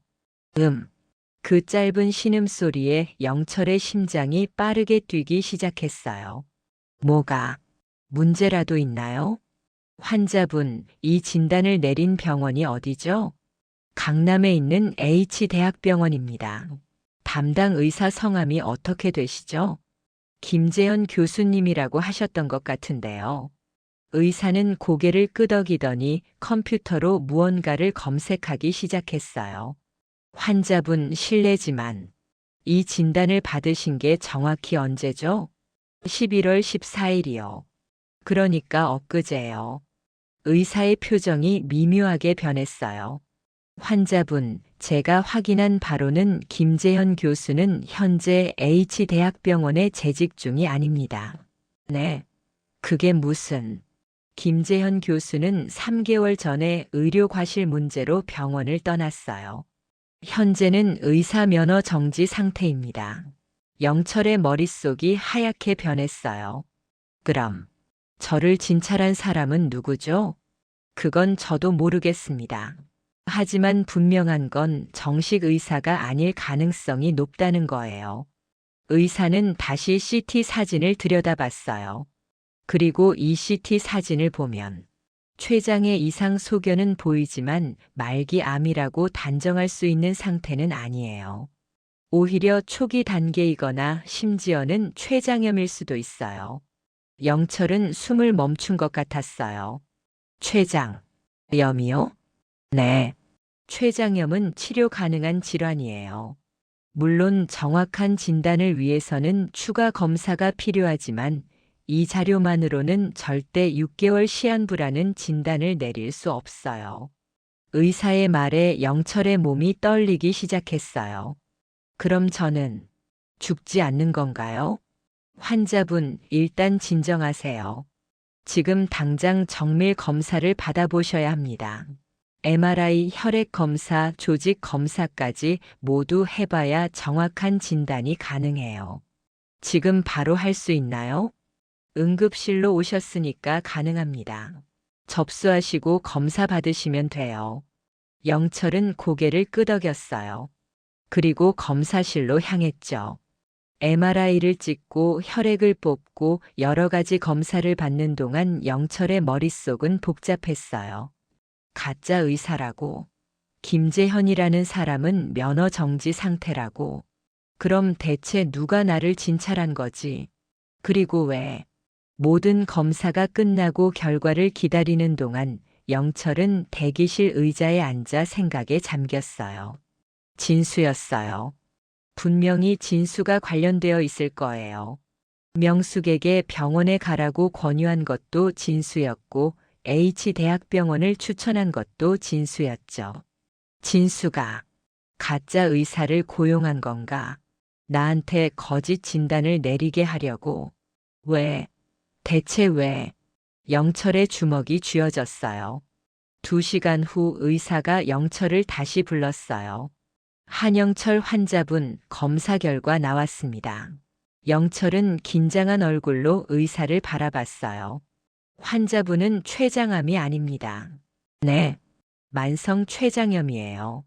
그리고 초기 단계라서 약물 치료와 식이요법으로 충분히 관리 가능합니다. 물론 정기적인 검진은 필요하지만 6개월 시한부 같은 건 절대 아니에요. 영철의 눈에서 눈물이 쏟아졌어요. 기쁨의 눈물인지 분노의 눈물인지 알 수 없었어요. 아마 둘 다였을 거예요. 선생님, 그럼 저는 살 수 있는 거죠? 당연하죠. 관리만 잘하시면 오래 사실 수 있어요. 의사는 처방전을 건네며 말했어요. 그리고 환자분, 이전 병원 진단서를 받으신 경위를 경찰에 신고하시는 게 좋을 것 같아요. 무면허 의료 행위는 중범죄예요. 네, 알겠습니다. 영철은 처방전을 받아들고 병원을 나섰어요. 밖은 이미 어두워져 있었어요. 차가운 11월의 밤바람이 얼굴을 스쳤지만 영철은 그 차가움이 오히려 기분 좋았어요. 살아있다는 느낌이었으니까요. 차에 올라타 시동을 걸었지만 바로 출발하지 않았어요. 핸들을 꽉 쥔 채 생각에 잠겼죠. 진수가 가짜 의사를 고용했다. 나한테 거짓으로 시한부 선고를 내리게 했다. 그리고 명숙과 아이들을 설득해서 내 재산을 미리 빼돌리려고 했다. 왜? 대체 왜 진수가 그런 짓을? 영철은 휴대폰을 꺼내 인터넷 검색을 시작했어요. 최진수 변호사를 검색하자 여러 기사들이 나왔어요. 그중 하나가 영철의 눈길을 끌었죠. 강남 유명 법무법인 대표 최진수 변호사 횡령 의혹 제기. 검찰 수사 착수. 기사는 2달 전에 올라온 것이었어요. 영철은 기사를 클릭해서 읽기 시작했어요. 강남에서 대형 법무법인을 운영하는 최진수 변호사가 고객 예치금을 횡령한 의혹이 제기됐다. 여러 고객들이 최 변호사를 상대로 고소장을 제출했으며 횡령 금액은 약 20억 원으로 추정된다. 최 변호사 측은 모든 혐의를 부인하고 있으나 검찰은 강도 높은 수사를 진행 중이다. 영철의 손이 떨렸어요. 20억 원 횡령이요. 그럼 진수는 지금 돈이 필요한 상황이었던 거예요. 변호사 비용을 마련하기 위해서 아니면 횡령한 돈을 메우기 위해서요. 그래서 영철의 재산을 노린 거였죠. 영철은 다른 기사들도 검색했어요. 최진수 변호사 법무법인 파산 위기, 직원들 임금 체불, 최진수 변호사 개인 파산 가능성도 제기돼. 기사를 읽으면 읽을수록 그림이 명확해졌어요. 진수는 파산 직전이었어요. 그리고 영철의 재산이 필요했던 거죠. 하지만 영철이 건강하면 재산을 빼돌릴 방법이 없었어요. 그래서 가짜 진단을 만들어낸 거예요. 영철이 시한부 선고를 받으면 명숙과 가족들이 재산을 미리 정리하려고 할 것이고 그 과정에서 진수가 개입해서 돈을 빼돌릴 수 있었던 거죠. 명의 이전 수수료, 유언장 작성 비용, 상속 컨설팅 비용 같은 명목으로요. 아니면 아예 통장을 관리하겠다며 돈을 맡아두고 사라질 수도 있었겠죠. 이계자식이 영철의 이를 갈았어요. 40년 지기 친구라는 놈이 자신을 속이고 자신의 가족까지 이용해서 돈을 훔치려고 했다는 사실이 믿기지 않았어요. 하지만 동시에 한 가지 의문이 들었어요. 명숙은 알고 있었을까?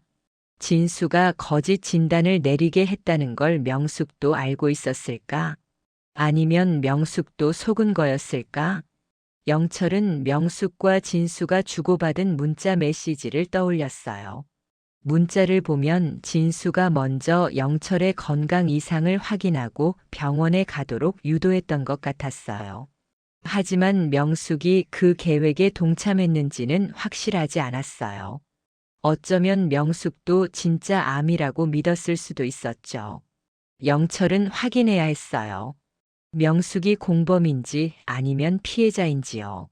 집으로 가는 길에 영철은 한 가지 결심을 했어요. 아직은 아무에게도 진실을 말하지 않기로요. 명숙에게도 아이들에게도 그리고 당연히 진수에게도요. 대신 그들이 어떻게 행동하는지 지켜볼 거예요. 그들의 본심을 확인할 거예요.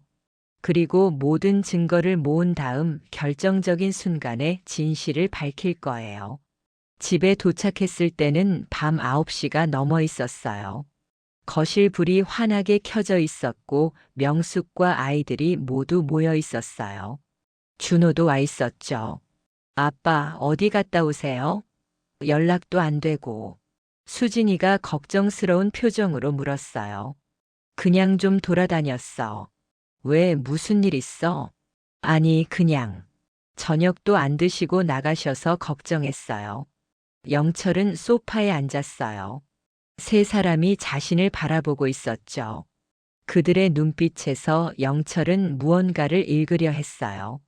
진심 어린 걱정인가요? 아니면 재산에 대한 계산인가요? 여보, 밥 먹을래요? 제가 데워드릴게요. 명숙이 일어서려 하자 영철이 손을 내저었어요. 괜찮아. 밖에서 먹었어. 거짓말이었어요. 하지만 지금은 밥을 먹을 기분이 아니었어요. 아빠. 준호가 입을 열었어요. 저희가 아빠한테 드릴 말씀이 있어요. 영철의 심장이 빠르게 뛰기 시작했어요. 뭔데? 아빠 병원에서 진단 받으셨잖아요. 저희도 다 알고 있어요. 준호의 목소리가 떨렸어요. 엄마한테 들었어요. 의사 선생님이 6개월이라고 하셨다고.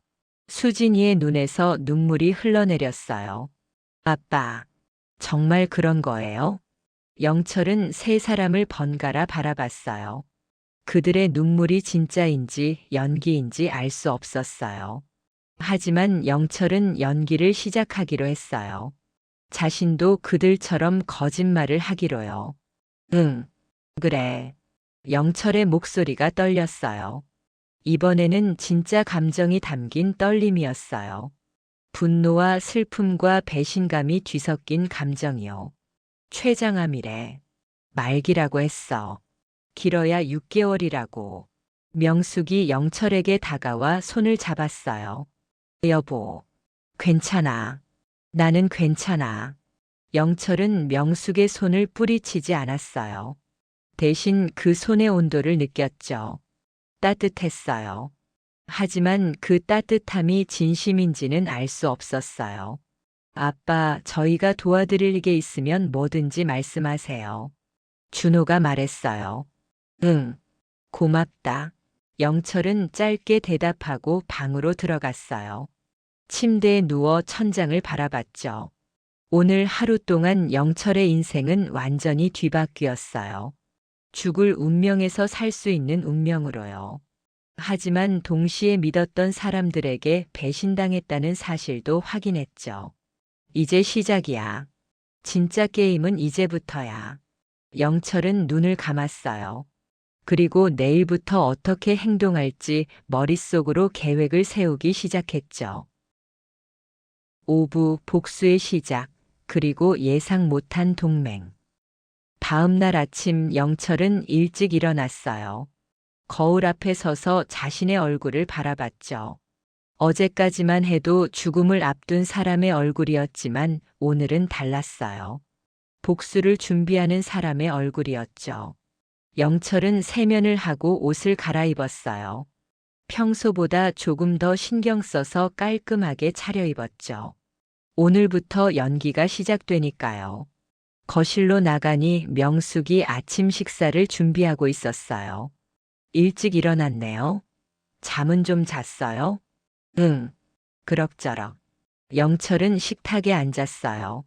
명숙이 차려준 아침상은 간단했지만 정성스러웠죠. 미역국, 계란말이, 김치, 그리고 따뜻한 밥이요. 여보, 오늘 어디 갈 데 있어요? 응, 병원에 다시 가보려고. 그리고 진수한테도 들러야겠어. 명숙의 표정이 미묘하게 변했어요. 진수 변호사님한테요? 무슨 일로요? 유언장이랑 재산 정리 같은 거 상담받으려고. 당신도 어제 진수 만났다며? 예식장 가면서 영철이 아무렇지 않게 물었죠. 명숙의 얼굴이 살짝 굳었어요. 네, 그래요. 예식장 가는 길에 잠깐 들렀어요. 거짓말이었어요. 영철은 알고 있었죠. 그들이 예식장이 아니라 진수의 법무법인으로 갔다는 걸요. 하지만 영철은 내색하지 않았어요. 그래. 나도 오늘 진수 만나서 여러 가지 물어볼 게 있어. 여보, 그런 건 너무 서두르지 않아도. 아니야. 시간이 없잖아. 6개월이면 금방이야. 미리미리 준비해야지. 영철의 말에 명숙은 더 이상 아무 말도 하지 못했어요. 아침 식사를 마치고 영철은 집을 나섰어요. 하지만 진수의 법무법인으로 가지 않았죠. 대신 근처 카페로 갔어요. 조용한 구석 자리에 앉아 노트북을 꺼냈어요. 그리고 검색을 시작했죠. 최진수 횡령 사건, 법무법인 파산, 변호사 징계 기록. 하나하나 기사를 읽으면서 영철은 진수의 상황을 파악해 나갔어요. 진수는 지난 3년간 고객들의 예치금을 빼돌려 주식 투자를 했었어요. 처음에는 수익이 났지만 작년부터 손실이 커지기 시작했고 결국 20억 원이 넘는 빚을 지게 된 거였죠. 고객들이 돈을 돌려달라고 하자 진수는 갖은 핑계를 대며 시간을 끌었고 결국 여러 명이 고소를 한 상태였어요. 검찰 조사도 진행 중이었고 법무법인도 파산 직전이었어요. 그래서 내 재산이 필요했던 거구나. 영철은 씁쓸하게 웃었어요. 40년 우정이 고작 돈 때문에 무너진 거였죠. 영철은 다음 검색어를 입력했어요. 무면허 의료 행위 신고 가짜 의사 처벌. 그리고 경찰청 사이버 신고 사이트에 접속했어요. 하지만 바로 신고하지는 않았어요. 아직 때가 아니었으니까요. 일단 더 많은 증거를 모아야 했어요. 진수가 어떻게 가짜 의사를 섭외했는지, 얼마를 지불했는지, 그리고 명숙과 아이들이 얼마나 관여했는지까지 모두 밝혀내야 했죠. 영철은 노트에 계획을 적기 시작했어요. 1단계 진수와 만나 유언장 작성하는 척하기. 2단계 명숙과 아이들의 행동 관찰하기. 3단계 가짜 의사 찾아내기. 4단계 모든 증거 확보 후 경찰 신고. 5단계 진실 폭로. 계획을 세우면서 영철의 입가에 차가운 미소가 번졌어요. 그때 영철의 휴대폰이 울렸어요. 모르는 번호였죠. 여보세요? 한영철 씨 맞으시죠? 낯선 남자의 목소리였어요. 네, 그런데 누구시죠?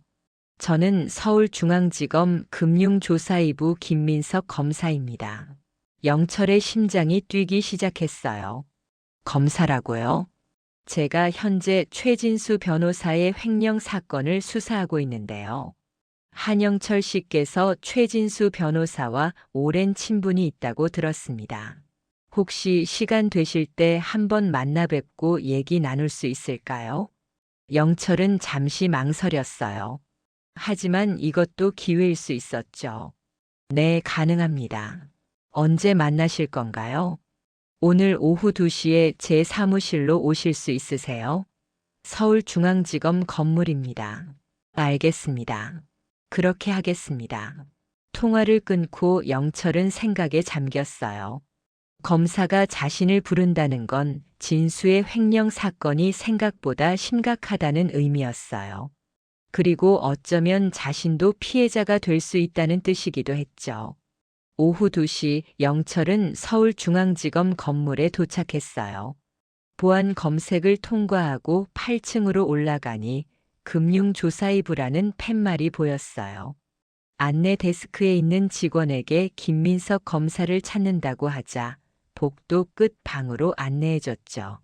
노크를 하고 문을 열자 40대 초반으로 보이는 안경 쓴 남자가 일어나 인사했어요.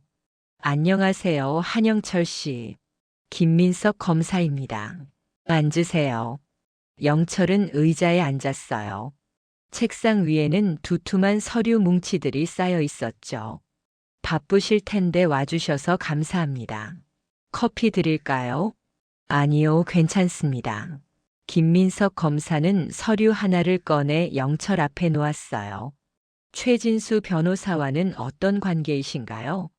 고등학교 동창이고 40년 지기 친구입니다. 그렇군요. 그럼 최 변호사가 운영하는 법무법인에서 법률 서비스를 받으신 적이 있나요? 네, 가끔 집안일로 상담을 받았습니다. 혹시 최 변호사에게 돈을 맡기신 적은 있나요? 예치금이나 관리 수수료 명목으로요. 아니요, 그런 적은 없습니다. 김민석 검사는 고개를 끄덕이며 뭔가를 메모했어요. 한영철 씨, 제가 직접적으로 여쭤보겠습니다. 최근에 최진수 변호사가 한영철 씨의 재산에 대해 관심을 보인 적이 있나요? 영철의 눈빛이 변했어요. 왜 그런 질문을 하시는 겁니까? 우리가 조사한 바로는 최진수 변호사가 최근 들어 지인들에게 접근해서 재산 관리를 제안하거나 유언장 작성을 권유하는 경우가 많았습니다. 그리고 그 과정에서 돈을 빼돌리려는 정황이 포착됐습니다. 김민석 검사는 다른 서류를 꺼냈어요. 이분들은 모두 최 변호사의 피해자들입니다. 총 15명인데 대부분 최 변호사와 오랜 친분이 있던 분들이에요. 최 변호사는 이분들에게 접근해서 재산 관리를 맡겨달라고 하거나 각종 명목으로 돈을 빌려갔습니다. 그리고 갚지 않았죠. 영철은 서류를 들여다봤어요. 피해자들의 명단과 피해 금액이 적혀 있었죠. 이분들은 전부 60대 이상 노인들이네요. 네, 맞습니다. 최 변호사는 주로 노인들을 타깃으로 삼았어요. 신뢰 관계를 이용해서 접근하기 쉬웠으니까요. 김민석 검사는 영철을 똑바로 바라보며 물었어요. 한영철 씨, 혹시 최진수 변호사에게 이상한 제안을 받으신 적 없으세요? 재산 정리나 유언장 작성 같은 걸 유독 강하게 권유한다거나. 영철은 잠시 망설였어요. 그리고 결심했죠. 검사에게 모든 것을 말하기로요. 검사님, 사실은 영철은 지난 며칠간 있었던 일들을 천천히 설명하기 시작했어요. 가짜 암 진단을 받은 것, 명숙과 진수의 문자를 본 것, 그리고 어제 다른 병원에서 재검사를 받아 췌장염 진단을 받은 것까지요. 김민석 검사는 영철의 이야기를 듣는 동안 표정이 점점 굳어졌어요. 한영철 씨, 지금 하신 말씀이 사실이라면 이건 단순 횡령이 아니라 사기죄가 추가될 수 있습니다. 그리고 무면허 의료 행위까지 포함되면 형량이 상당히 높아질 거예요. 저는 제 가족들이 얼마나 관여했는지 알고 싶습니다. 아내와 자식들이 진수의 계획을 알고 있었는지, 아니면 그들도 속은 건지요. 김민석 검사는 고개를 끄덕였어요. 알겠습니다. 우리가 도와드리겠습니다. 하지만 한영철 씨께서도 협조해 주셔야 해요. 어떻게 협조하면 되죠? 일단 최진수 변호사와의 만남을 계속 이어가세요. 그리고 대화 내용을 녹음하세요. 법적으로 문제 없습니다. 당사자 동의 녹음은 증거로 사용 가능하니까요. 김민석 검사는 작은 녹음기를 꺼내 영철에게 건넸어요. 이거 사용하세요. 소형이라 눈에 안 띄고 음질도 좋습니다. 최 변호사가 어떤 제안을 하는지, 어떻게 한영철 씨의 재산을 빼돌리려고 하는지 모두 녹음해 주세요. 영철은 녹음기를 받아들었어요.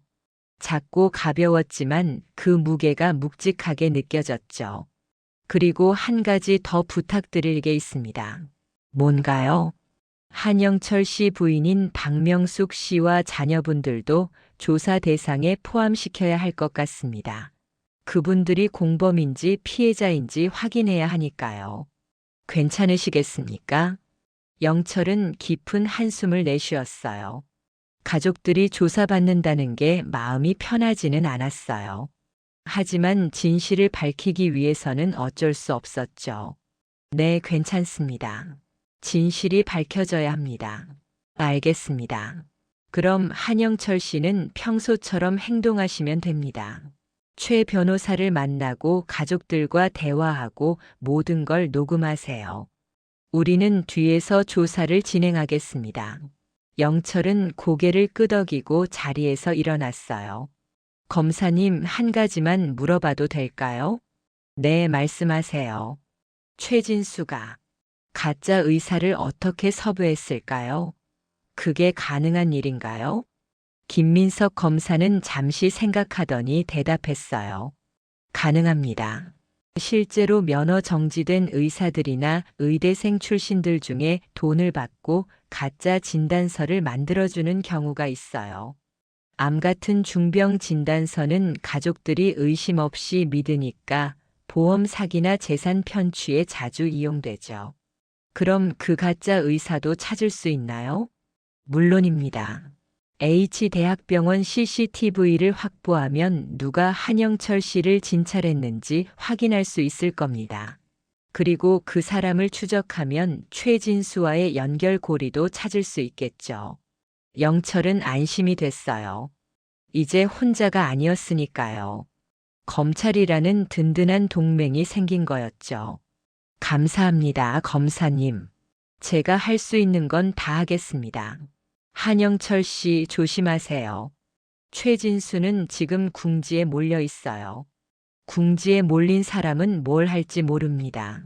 위험할 수도 있으니까 혹시 이상한 낌새가 느껴지면 바로 저한테 연락하세요. 김민석 검사는 명함을 건넸어요. 영철은 명함을 받아 지갑에 넣었어요. 지검 건물을 나서는 영철의 걸음은 들어올 때와 달랐어요. 더 이상 혼자가 아니었고 더 이상 두렵지도 않았어요. 이제 본격적인 복수가 시작되는 거였죠. 영철은 휴대폰을 꺼내 진수에게 전화를 걸었어요. 진수야, 나야. 지금 시간 있어? 만나서 얘기 좀 하고 싶은데. 그래? 무슨 일인데? 유언장이랑 재산 정리 얘기 좀 하려고. 이제 더 이상 미룰 수가 없을 것 같아서. 전화기 너머로 진수가 웃는 소리가 들렸어요. 만족스러운 웃음이었죠. 그래, 잘 생각했어. 지금 당장 사무실로 올래? 내가 서류 다 준비해 놓을게. 응, 30분 후에 갈게. 통화를 끊고 영철은 녹음기를 주머니에 넣었어요. 그리고 중얼거렸죠. 자, 이제 시작이다. 진수야, 내가 어떤 놈인지 세상에 보여주마. 제6부 진실의 순간 그리고 차가운 결말. 영철은 진수의 법무법인 건물 앞에 섰어요. 심호흡을 한 번 하고 주머니 속 녹음기를 확인했죠. 작동 버튼을 눌렀어요. 이제부터 하는 모든 대화가 녹음될 거예요. 엘리베이터를 타고 15층으로 올라갔어요. 법무법인 문을 열고 들어서자 리셉션 직원이 환하게 웃으며 인사했어요. 한영철 씨, 최진수 변호사님께서 기다리고 계세요. 안으로 들어가시면 됩니다. 영철은 고개를 끄덕이고 진수의 개인 사무실로 향했어요. 문을 노크하자 안에서 진수의 목소리가 들렸죠. 들어와. 문을 열고 들어가니 진수가 책상 앞에 앉아 있었어요. 그의 앞에는 여러 서류들이 펼쳐져 있었죠. 영철아, 어서 와. 앉아. 진수는 환하게 웃으며 영철을 맞이했어요. 마치 정말로 친구를 걱정하는 것처럼요. 하지만 영철은 이제 그 미소 뒤에 숨은 진짜 얼굴을 알고 있었어요. 진수야, 고맙다. 바쁠 텐데 시간 내줘서. 무슨 소리야? 우리 사이에 그런 말이 어디 있어? 그래서 마음의 정리가 좀 됐어? 진수의 목소리는 부드러웠어요. 영철은 의자에 앉으며 고개를 끄덕였죠. 응, 이제 받아들이기로 했어. 6개월이라는 시간이 있으니까 그 안에 정리할 건 정리하고 가야겠다고 생각했어. 그렇게 생각하니 다행이다. 영철아, 내가 내 곁에서 끝까지 도와줄게. 진수는 서류 하나를 영철 앞으로 밀었어요. 이게 유언장 초안이야. 한번 읽어봐. 영철은 서류를 집어들고 천천히 읽기 시작했어요. 본인 한영철은 정신이 온전한 상태에서 다음과 같이 유언한다. 첫째, 송파구 소재 아파트는 배우자 박명숙에게 상속한다. 둘째, 퇴직금 및 예금은 자녀 한준호, 한수진에게 균등 분배한다. 셋째, 상속 관련 모든 법률 업무는 최진수 변호사에게 위임한다. 영철의 눈이 마지막 문장에 멈췄어요. 상속 관련 모든 법률 업무는 최진수 변호사에게 위임한다. 이 문장이 핵심이었죠. 영철이 죽으면 진수가 모든 재산을 관리할 권한을 갖게 되는 거예요. 그 과정에서 진수는 얼마든지 돈을 빼돌릴 수 있었죠. 진수야, 이 부분. 영철이 마지막 문장을 가리키며 물었어요. 법률 업무를 내게 위임한다는 게 무슨 뜻이야? 아, 그건 말이야. 상속 절차가 복잡하거든. 명예 이전, 세금 신고, 각종 서류 작업까지 해야 할 게 한두 가지가 아니야. 그래서 전문가인 내가 대신해 주겠다는 거지. 명숙이나 애들한테 부담 주지 않으려고. 진수의 설명은 그럴듯했어요. 하지만 영철은 이제 그 말의 진짜 의미를 알고 있었죠. 그럼 너한테 비용을 지불해야 하는 거 아니야? 에이, 우리 사이에 무슨 돈 얘기를 해. 물론 법무법인 명의로는 청구서를 끊어야 하지만 대충 형식적으로만 하면 돼. 걱정하지 마. 진수는 여전히 웃고 있었어요.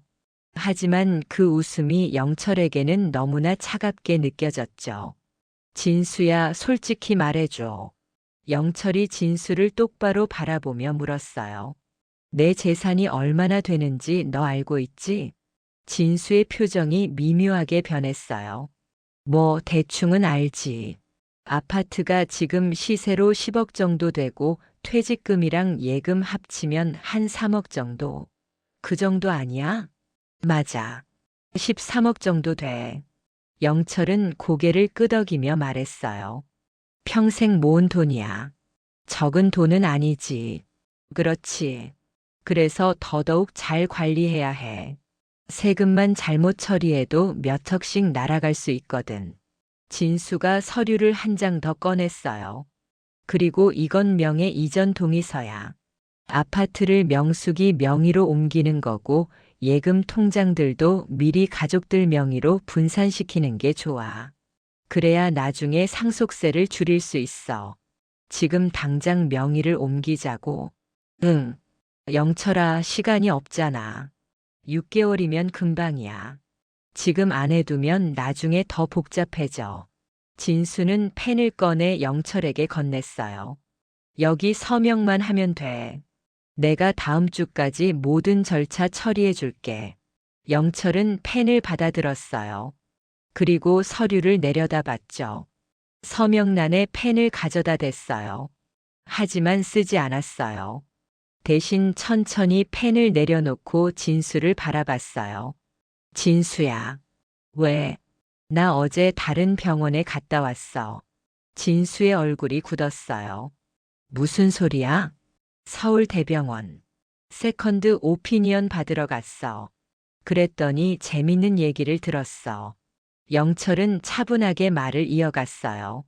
내가 암이 아니래. 췌장염이래. 그것도 초기라서 치료 가능하다고 하더라고. 진수의 얼굴에서 혈색이 사라졌어요. 그리고 더 재밌는 건 말이야. 영철이 앞으로 몸을 숙이며 말했어요. H대학병원에서 나를 진찰했다는 김재현 교수가 사실은 3개월 전에 면허 정지당한 가짜 의사였다는 거야. 진수야, 이게 무슨 뜻인지 알지? 진수는 아무 말도 하지 못했어요. 입술이 파르르 떨리고 있었죠. 내가 가짜 의사를 섭외해서 나한테 거짓 진단을 내리게 한 거야. 내가 시한부 선고를 받으면 명숙이랑 애들이 재산을 미리 정리하려고 할 거고 그 과정에서 내가 돈을 빼돌릴 수 있었겠지. 그렇지? 영철아, 오해야. 내가. 오해가 아니야. 영철이 휴대폰을 꺼내 명숙과 진수가 주고받은 문자 메시지 화면을 보여줬어요. 이것 봐. 명숙이 휴대폰에 있던 문자들이야. 내가 명숙한테 보낸 문자들. 계획대로 진행, 서류 작성, 영철이 몰래. 이게 다 무슨 뜻이야? 진수의 얼굴이 새하얗게 변했어요. 영철아, 그건. 진수야, 우리 40년 친구 아니었어? 영철의 목소리가 떨렸어요. 분노 때문인지 슬픔 때문인지 알 수 없었어요. 40년이야. 우리가 고등학교 때 처음 만난 게 언제인데. 그때부터 지금까지 우린 형제처럼 지냈잖아. 내가 힘들 때마다 내가 도와줬고 너도 힘들 때 나한테 의지했잖아. 그런데 이제 와서 날 속이고 내 재산을 훔치려고 해? 왜? 돈이 그렇게 중요해? 영철아, 미안해. 진수의 목소리가 갈라졌어요. 나도 어쩔 수 없었어. 빚이 너무 많아서. 내 빚을 내가 왜 갚아줘야 해? 내가 잘못 투자해서 생긴 빚을 왜 내 재산으로 메워야 하는데? 영철이 자리에서 일어났어요.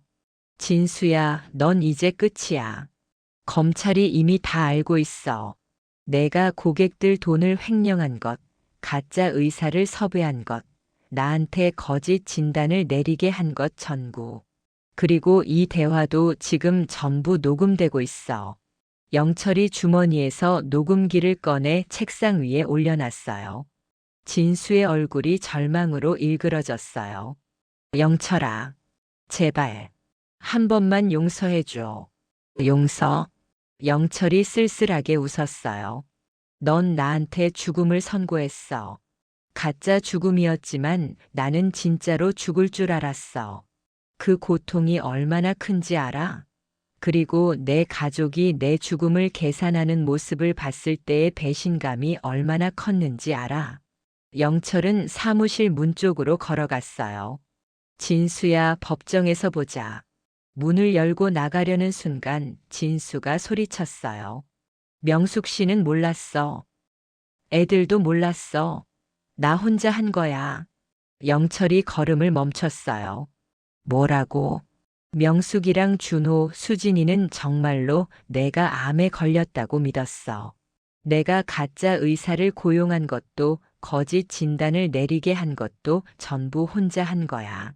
걔네들은 아무것도 몰라. 진수가 책상에 엎드리며 말했어요. 명숙이한테 재산 정리를 권유한 건 맞아. 하지만 그것도 정말로 내가 죽을 거라고 믿었기 때문이야. 걔네들은 진짜로 너를 걱정했어. 제발. 걔네들한테는 진실을 말하지 마. 영철은 그 자리에 멈춰 섰어요. 가슴이 복잡했어요. 명숙과 아이들이 정말 몰랐다면요? 그들이 진짜로 자신의 죽음을 슬퍼했다면요? 증명할 수 있어? 내 휴대폰 확인해봐. 가짜 의사한테 보낸 문자, 통화 기록, 돈 입금한 내역 전부 있어. 전부 4명이야. 명숙이나 애들 이름은 단 한 번도 안 나와. 영철은 천천히 돌아섰어요. 진수의 휴대폰을 건네받아 확인했죠. 정말로 그랬어요. 가짜 의사와의 연락은 전부 진수 혼자 한 거였어요. 명숙이나 아이들의 이름은 어디에도 없었어요. 명숙 씨는 정말로 내가 암이라고 믿었어. 그래서 내가 재산 정리를 권유했을 때도 슬퍼하면서 동의한 거야. 내가 편하게 떠나게 해주려고. 진수의 목소리는 떨리고 있었어요. 영철은 주머니에서 휴대폰을 꺼내 김민석 검사에게 전화를 걸었어요. 검사님, 저 한영철입니다. 지금 최진수 법무법인에 있습니다. 녹음 다 됐고요. 네, 지금 바로 오셔도 됩니다. 통화를 끊고 영철은 진수를 바라봤어요. 진수야, 10분 후면 검찰이 여기 도착할 거야. 넌 체포될 거고 재판을 받게 될 거야. 알아. 내가 잘못했어. 다 내 탓이야. 진수는 더 이상 변명하지 않았어요. 그저 책상에 고개를 묻은 채 작게 흐느끼고 있었죠. 40년 우정이 이렇게 끝나는 거였어요. 10분 후 정말로 검찰 조사관들이 도착했어요. 김민석 검사도 함께 왔죠. 최진수 씨 횡령죄, 사기죄, 그리고 무면허 의료행위 교사 혐의로 체포합니다. 수갑이 진수의 손목에 채워졌어요. 진수는 끌려가면서도 영철을 바라봤어요. 영철아, 정말 미안해. 영철은 대답하지 않았어요. 그저 진수가 엘리베이터에 타고 사라지는 모습을 지켜봤죠. 법무법인 직원들은 모두 충격에 빠져 있었어요. 대표 변호사가 체포당하는 모습을 본 거였으니까요. 영철은 법무법인을 나섰어요. 건물 밖으로 나오니 석양이 지고 있었어요. 11월의 차가운 저녁 공기가 얼굴을 스쳤죠. 이제 집으로 돌아가야 했어요. 명숙과 아이들에게 모든 것을 말해야 했어요. 자신이 암이 아니라는 것, 진수가 모든 걸 꾸민 것이라는 것, 그리고 그들은 아무 잘못이 없다는 것까지요. 집에 도착했을 때는 저녁 7시가 넘어 있었어요. 거실 불이 켜져 있었고 명숙과 준호, 수진이가 모두 모여 있었죠. 아빠, 어디 갔다 오세요? 연락도 안 되고. 수진이가 걱정스러운 얼굴로 물었어요. 영철은 소파에 앉았어요. 그리고 천천히 입을 열었죠. 다들 앉아봐. 할 얘기가 있어. 세 사람이 긴장한 표정으로 자리에 앉았어요.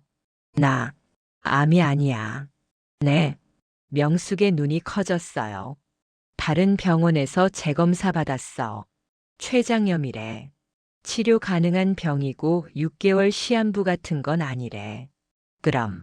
그럼 아빠는 안 돌아가시는 거예요? 수진이가 떨리는 목소리로 물었어요. 응, 안 죽어. 오래 살 거야. 그 말을 하는 순간 수진이가 울음을 터뜨렸어요. 아빠, 진짜요? 정말이에요?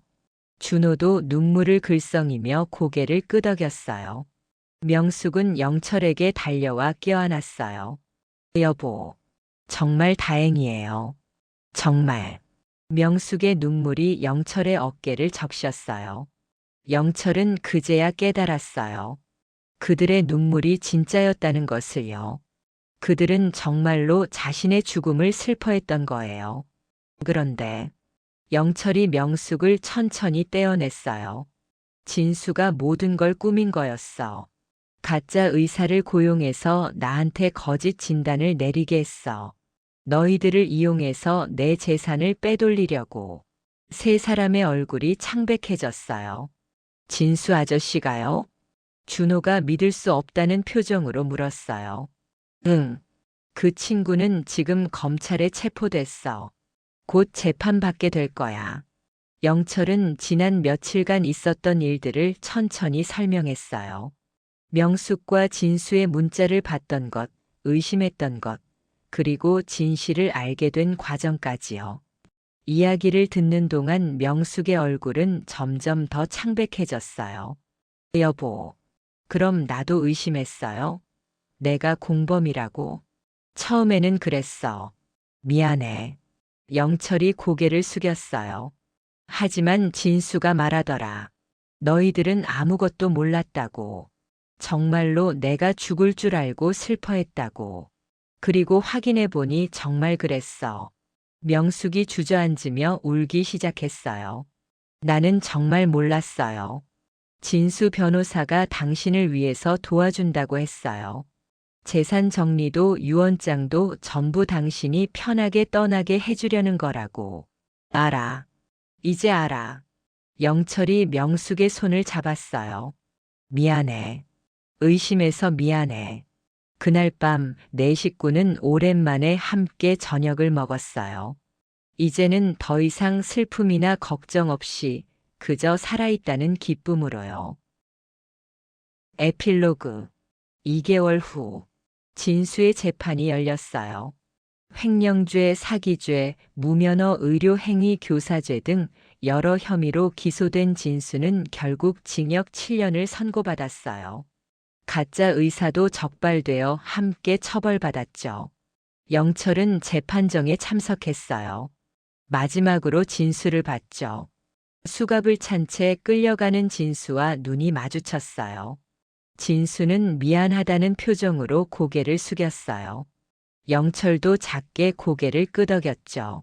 40년 우정은 그렇게 끝났어요. 하지만 영철의 인생은 끝나지 않았어요. 오히려 새로 시작된 거였죠.